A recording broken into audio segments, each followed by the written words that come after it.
You know, if you could put a man in 3 words, I'd say honor, talent, courtesy.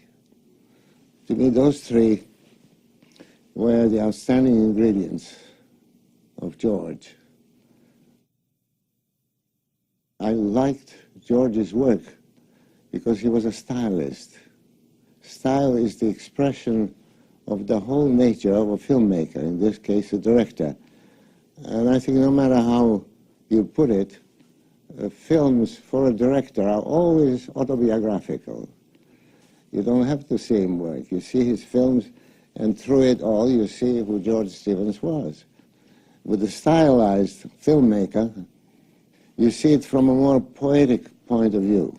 It's a life elevated, a step up, and thereby becoming even more convincing than realism would be. I remember even now the battle scenes in Gunga Din. They were all choreographed. And interestingly enough, which is very unusual, there was a great sense of humor in it. So you had a kind of an editorial comment under what was going on, and you enjoyed the orchestration of these crowds. The camera eye was very poetical and expressive with George.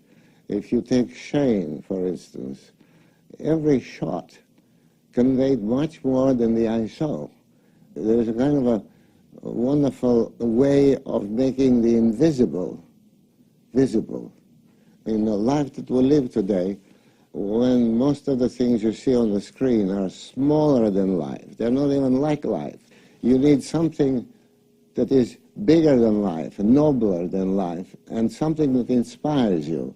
I feel the judgment on a film is if a person who sees it leaves the theater a little better person than he was when he walked in. Now, he may be better for a couple of days or a week or two, sometimes even longer, but that should be, the uplift should be it. Now, when you see Giant, you have those figures are bigger than life. There's a nobility, there's strength, there's power in them, and you walk out and you say, my goodness, I am proud to be a human being, rather than saying, isn't it a shame I'm a human being? What could I do about it? You know?